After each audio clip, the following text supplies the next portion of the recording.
What's up, Ragin Nation? How's it going? This is Alex Yu, and you're watching a Raginroninreview review. It is 2023, January 4th to be specific, and I got my top 10 films of 2022. I didn't review any of these films except for Avatar: The Way of Water, which I just did, but the fact is that I've been lazy. I watched all these films, I just didn't talk about them on camera. But I will talk about them briefly in this top 10 list because I'm going to give you my top 10 films of 2022. Let's start off with number 10, and we got Black Panther: Wakanda Forever. This film was a film that I was highly anticipating, really couldn't wait to watch this film because I love the first one, and I was just really curious to see how they would have the story play out. Unfortunately, it didn't meet my expectations, mostly because it's just not the same without Chadwick Boseman in it, so I was a little bit let down. You know, I think they put in a good effort, but for the most part, it's just not the same without the king. Number 9, Ambulance, directed by Michael Bay. And, you know, I got a soft spot for Michael Bay films, and a lot of his films are very flawed. They're extremely flawed, but they're highly entertaining. And I gotta say that Ambulance is honestly right up there with one of his better films, or one of his best films, The Rock. Okay, The Rock is always gonna be his best film, but Ambulance is, it's just another non-stop action ride, just like The Rock, and I really liked it.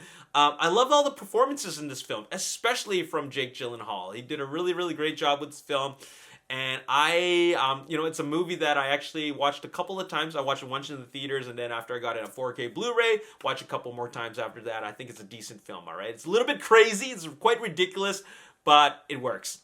Number 8, Doctor Strange and the Multiverse of Madness, directed by Sam Raimi. I loved how Sam Raimi brought in all these horror elements. It's very different from a lot of the films we've ever seen in the past from the MCU, and I like that they're going in this direction. I like that they're going in the direction of just less epic stories and more self-contained stories that are more personal and, you know, like their own thing. All right, and this one just boasts more questions, like what is going on, what's going to happen next. It's very curious, but yeah, it was a really good direction that I thought they decided to go in.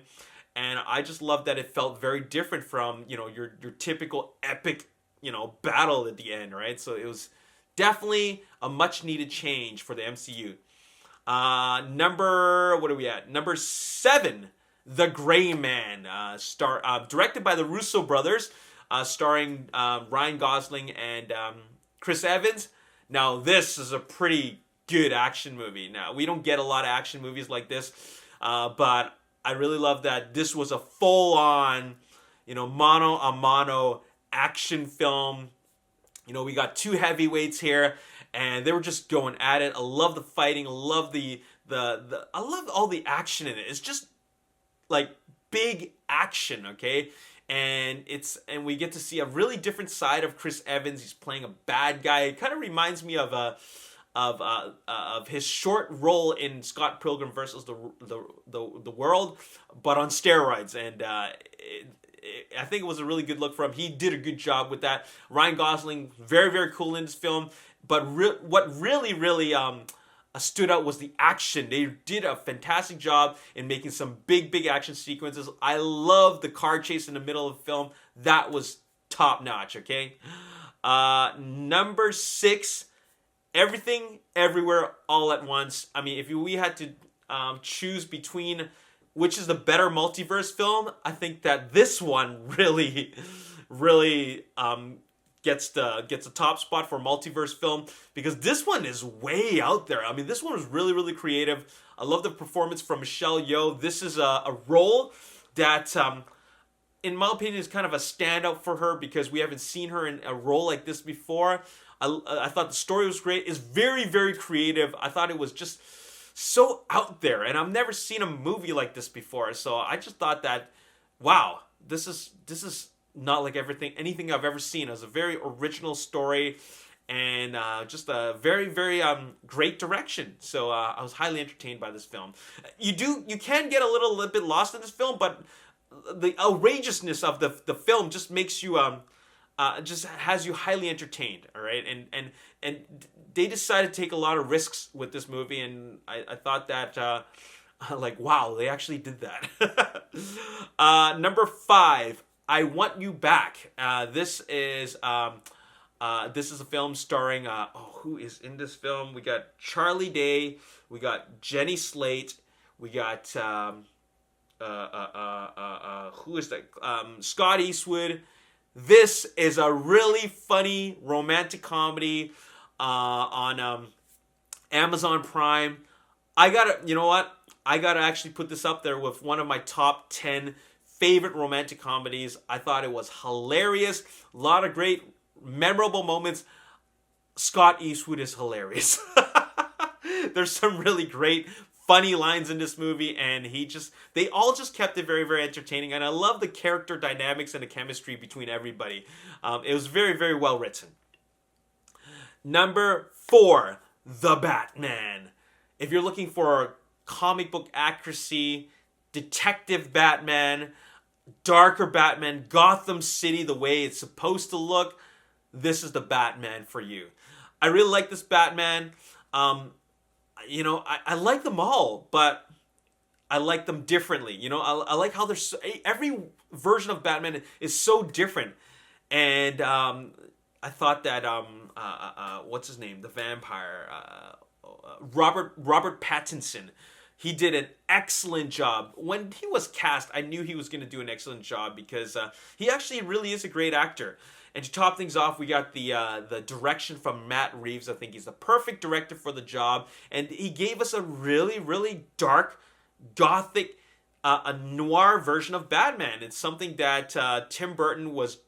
I think he wasn't really going for... I mean, maybe he was trying to go for that, but it was more like a gothic version. So it worked for his version. But I think that this grounded version really, really worked for Matt Reeves' vision. So that was a great film. And if it was quite long, but I was glued to the screen all the way through. And of course, outstanding performance by Paul Dano as the Riddler. Number 3, Prey, the latest installment in the Predator franchise. This is a prequel. This takes place way before Arnold Schwarzenegger's Predator. Prey was something very, very new. I love this film. The action was awesome. I love that, we are taking an element that we know about, we're very familiar with. The alien, the Predator comes and he's looking for the hunt, okay? Now, take that and bring it to a different time period and bring it to a period where there's no heavy firepower. You got to use your wits and your agility to outsmart the Predator, which is the ultimate killing machine. So, what a great film. I should watch that again. I only watched it once. I should watch that again. Number 2, Avatar, The Way of Water. Love this film.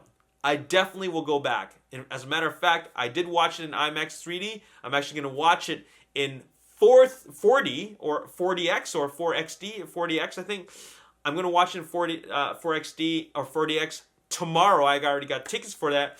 Then I plan to watch it in HFR 3D, and then I want to watch it again in IMAX 3D. So my plan is to watch it 4 times, if not more. I really can't wait to watch this film. Loved it. And number 1, Top Gun Maverick.